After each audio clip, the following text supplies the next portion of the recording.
अस्सलाम वालेकुम व्यूअर्स, मैं हूँ शाकिर सोलंकी। व्यूअर्स, अफसोसनाक ख़बर शेयर करता चलूँ कि मौलाना फजलुर रहमान पर कातलाना हमला हुआ है डेरा इस्माइल ख़ान में। लेकिन मौलाना फजलुर रहमान और उनके काफ़िले के जो शुरका हैं, जो अमला है या अफराद हैं, वो महफूज हैं, शुक्र अल्हम्दुलिल्लाह। और वो अपने घर पहुँच गए हैं मौलाना फजलुर रहमान और अपने काफ़िले समेत। डेरा इस्माइल ख़ान का यार्क टूल प्लाज़ा है, वहाँ पर यह हमला हुआ है। फायरिंग हुई है नामालूम अफराद की जानिब से, यानी दहशतगर्दों की जानिब से यकीनी तौर पर। मौलाना को थ्रेट अलर्ट्स 2 दिन पहले वफाकी हुकूमत ने भेजा था। जिस दिन 29 दिसंबर को मौलाना को थ्रेट अलर्ट भेजा था वफाकी हुकूमत ने, और मौलाना के साथ एमल वली ख़ान को भी भेजा गया था। उसी दिन मौलाना के बेटे की असजद महमूद साहब के वलीमे की तकरीब भी थी, जिसमें निगरान वज़ीर आज़म अनवार अल हक काकड़, निगरान वज़ीर आला पंजाब मोहसिन नकवी, निगरान वज़ीर आला KPK अरशद ख़ान, महमूद ख़ान अचकज़ई, आसिफ अली ज़रदारी साबिक़ सदर जो हैं, और आफ्ताब अहमद शेरपाओ, स्पीकर कौमी असम्बली राजा परवेज़ अशरफ, चेयरमैन सेनेट सादिक संजरानी समेत JUI से ताल्लुक़ मौलाना अब्दुल गफ़ूर हैदरी और बाकी JUI से ताल्लुक़ रखने वाले तमाम जो पार्लियामेंटेरियंस हैं, सियासतदान हैं, कोई 3000 के करीब, 2.5 से 3000 का क्राउड था। उसी दिन वफाकी हुकूमत ने थ्रेट अलर्ट्स जारी किया था मौलाना फजलुर रहमान को कि आप अपने घर की सिक्योरिटी बढ़ाएं और आप ट्रैवल के दौरान एहतियात भी बरतें और ट्रैवल के दौरान सिक्योरिटी में इजाफ़ा करें। आप इज्तिमाआत के दौरान भी सिक्योरिटी में इजाफ़ा करें। ये थ्रेट अलर्ट कोई पहली दफ़ा नहीं दिया गया था, मुतअद्दिद बार मौलाना को थ्रेट अलर्ट दिया जा चुका है।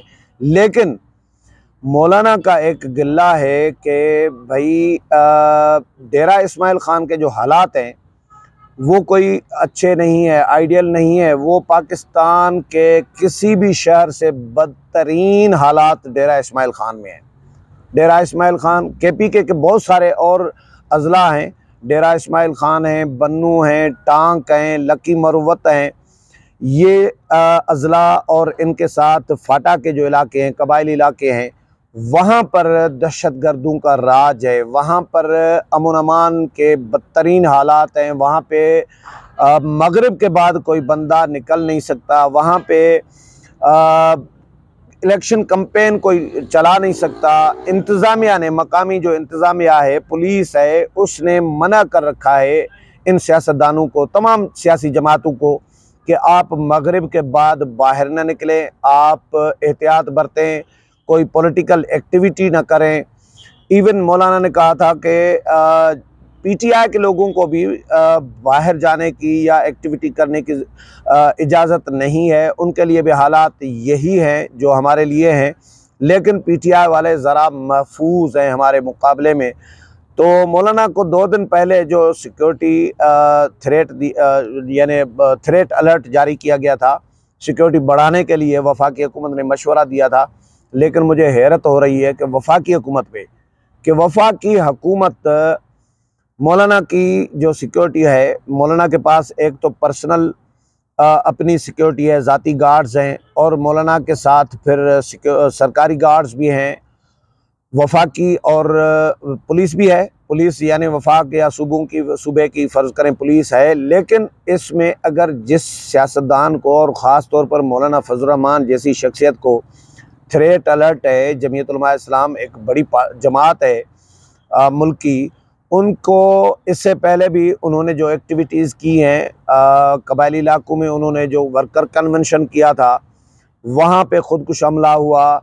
वहाँ पे 70 से ज़ायद तकरीबन जो कारकुनान हैं वो वर्कर कन्वेंशन में शहीद हुए।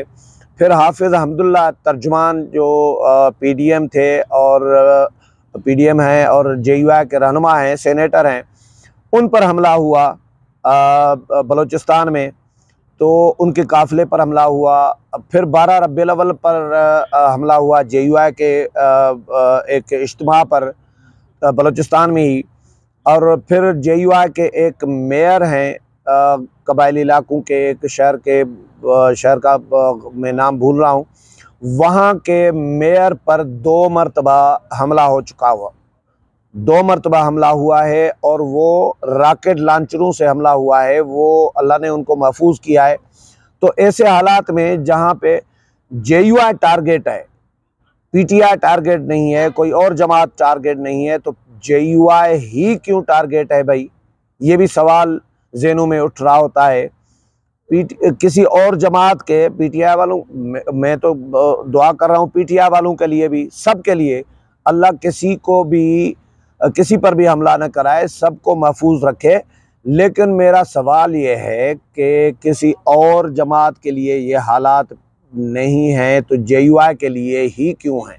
तो मौलाना फजल रहमान मुतअद्दिद बार प्रेस कॉन्फ्रेंस कर चुके हैं, मुतअद्दिद बार अपने जलसों में ये बात कर चुके हैं कि भाई हालात अच्छे नहीं हैं हमारे लिए, लेवल प्लेइंग फील्ड नहीं है हमारे लिए। डेरा इस्माइल ख़ान में दहशतगर्दों का राज है। मौलाना के घर के 500 मीटर पे अगर दहशतगर्द गुजर के जा रहे हैं और रॉकेट लॉन्चरों और जदीद असलहे के साथ, बड़े बड़े भारी किस्म के असलहे के साथ 30-30, 40-40 लोग काफिले में जा रहे हैं, दहशतगर्द रोकने वाला कोई नहीं है। सिक्योरिटी फोर्सेस ने इक़दामात भी किए हैं, कार्रवाइयाँ भी की हैं, ऑपरेशन भी किए हैं। ये तो अच्छी बात है, लेकिन समझ में से बालातर है कि ये हो क्या रहा है पाकिस्तान में। और अभी तो मौलाना पर यार्क टूल प्लाज़ा जो है उस पर, डेरा इस्माइल ख़ान में, उस पर फायरिंग हुई है मौलाना के काफ़िले के ऊपर, जिसमें मौलाना फजल रहमान और उनका काफ़िले के तमाम शुरका अल्लाह के करम से महफूज रहे हैं। अल्लाह ने उनकी हिफाजत की है और हम दुआ करते हैं कि वो हमेशा महफूज रहें। लेकिन उसके बाद ख़बर यह भी आई है कि इसी यार्क टूल प्लाज़ा पे ही दहशतगर्दों ने हमला कर दिया है पाक फ़ौज पुलिस की चौकी पे, यानी सिक्योरिटी फोर्सेस की चौकी पर भी हमला कर दिया है, फायरिंग की है। ये भी मुतज़ाद किस्म की इतलात आ रही हैं व्हाट्सएप ग्रुपों में, सोशल मीडिया पे ये चल रहा है कि भाई सिक्योरिटी फोर्सेस के काफ़िले पर भी हमला हुआ है और फायरिंग का तबादला हो रहा है। अल्लाह हमारे जवानों को भी महफूज करे, हम दुआ करते हैं पुलिस एहलकार भी महफूज रहें, फ़ौजी जवान भी महफूज रहें। वो मुल्क की सिक्योरिटी के लिए, हमारी हिफाजत के लिए अपनी जानों का नजराना भी दे रहे होते हैं, रात दिन जाग भी रहे होते हैं, कोशिशें भी कर रहे होते हैं। लेकिन ये जो अफसोसनाक वाक़या हुआ है मौलाना फजल रहमान के हवाले से स्पेशली, कि मौलाना को 2 दिन पहले थ्रेट अलर्ट भेजा जाता है, मौलाना रोज़ अपना एहतजाज रिकॉर्ड कर रहे हैं कि भाई हालात अच्छे नहीं हैं, इलेक्शन को, इंतखाबात को अगर कोई कानूनी तरीक़ेकार है, कोई रास्ता है तो कोई आगे पीछे करें। लेकिन मौलाना पर फिर मौलाना कहते हैं कि मेरे पर इल्ज़ाम लगाया जाता है कि मैं इलेक्शन मुलतवी कराना चाह रहा हूँ, मैं चाह रहा हूँ कि इलेक्शन ना हो। तो ऐसा इल्ज़ाम भी नहीं लगाना चाहिए।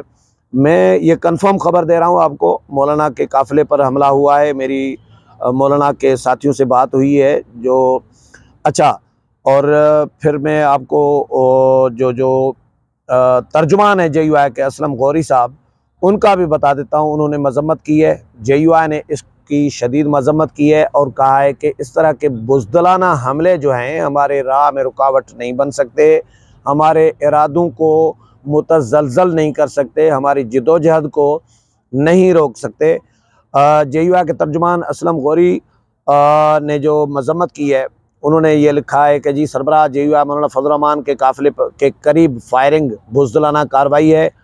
12 मुतनब्बा कर चुके हैं कि हमारी क़यादत के लिए हालात साजगार नहीं हैं। इंतज़ामिया आए रोज़ थ्रेट्स के हवाले से लेटर लिखती है लेकिन अमलन कोई कदम नहीं उठाती। वाक़े की फौरी तहकीकात कराई जाए, इदारे क्योंकि अपनी ज़िम्मेदारी पूरी नहीं कर रहे।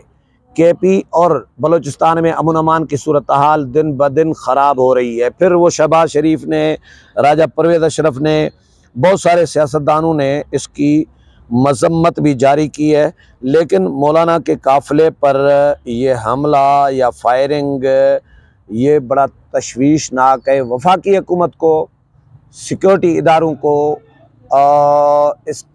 इसका तदारुक करना चाहिए और जो हालात बनते जा रहे हैं इसके लिए पहले भी ऑपरेशन होते रहे हैं, कबायली इलाकों में होते रहे हैं, सवात में होते रहे हैं, दहशतगर्दों के ख़िलाफ़ पाक फ़ौज लड़ती रही है, हज़ारों जवानों की कुर्बानियाँ दे चुकी है। लेकिन अब जो शिकायत आ रही हैं लेवल प्लेइंग फील्ड की और KPK में अमन अमान के हवाले से, इसके लिए इलेक्शन कमीशन, वफाकी हुकूमत और सिक्योरिटी इदारों को सर जोड़ना होगा और इसका कोई तदारुक करना होगा। उम्मीद है प्रोग्राम पसंद आया होगा। अगले प्रोग्राम में फिर मुलाकात होगी, तब तक इजाज़त चाहता हूँ। अल्लाह हाफ़िज़।